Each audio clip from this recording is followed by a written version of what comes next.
Kisah tragis Letu Pierre Tendian, Ajudan Jenderal Besar A.H. Nasution saat aksi G30S atau PKI 1965. Letnan Tendian menjadi perisai Jenderal A.H. Nasution dari serangan pasukan Cakrabirawa di rumah Jenderal A.H. Nasution.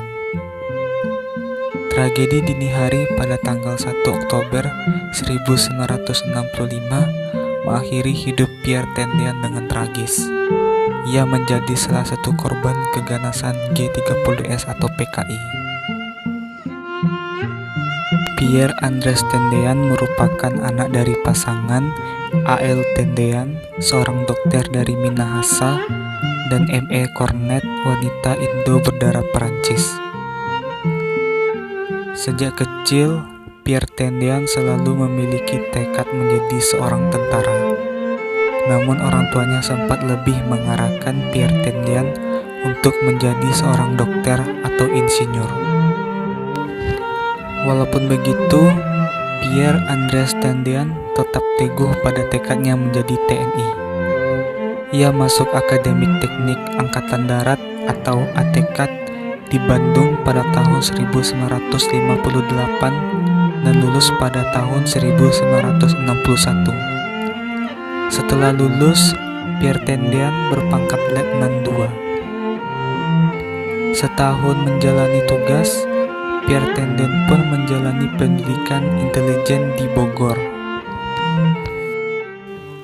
Usai mengenyam pendidikan intelijen, Pierre Tendian menjadi seorang mata-mata. Ia sempat ditugaskan melakukan penyusupan saat adanya konfrontasi Indonesia-Malaysia. Berkat kerja keras dan kemampuannya, Pierre Andreas Tendian dipandang sebagai TNI yang unggul. Hal ini terbukti dari berebutnya 3 jenderal untuk menjadikannya Pierre Tendian sebagai ajudan. Mereka adalah A.H. Nasution, Hartawan, dan Kadarsan. Dari ketiga jenderal itu, Jenderal A.H. Nasutionlah yang mendapatkan sosok Pierre Tendian. Hal ini disebabkan Jenderal A.H. Nasution disebut sangat menginginkan Pierre Tendian menjadi ajudannya. Akhirnya Pierre Tendian menggantikan ajudan sebelumnya, Kapten Manulang. Kapten Manulang gugur saat bertugas di Kongo untuk menjaga perdamaian.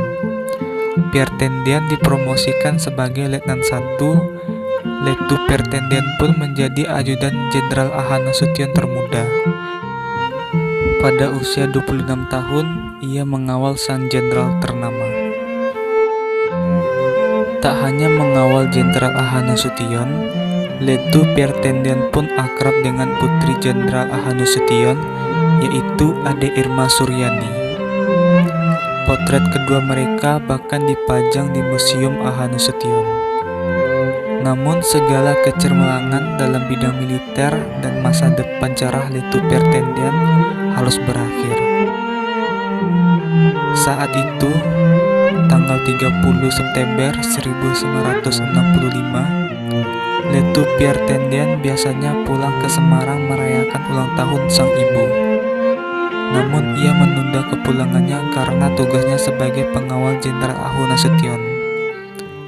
Ia tengah beristirahat di ruang tamu di rumah Jenderal A.H. Nasution di Jalan Teungku Umar nomor 40, Jakarta Pusat. Namun, waktu istirahatnya terganggu karena ada keributan. Pierre Tendian pun mencari sumber keributan itu. Ternyata keributan itu berasal dari segerombolan orang.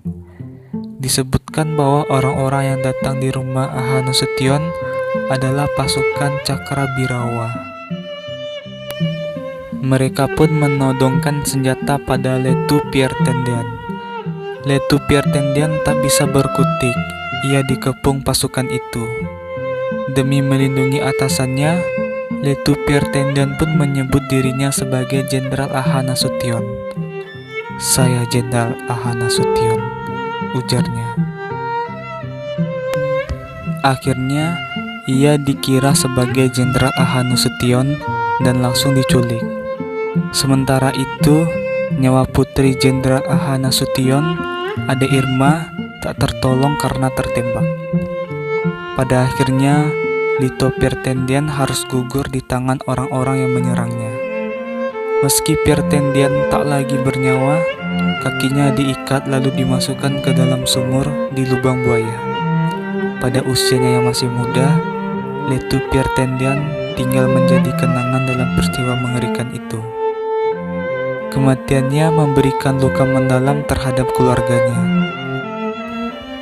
Padahal pada November 1965, Letu Pirtendian dijadwalkan akan menikahi Rukmini Caimin di Medan.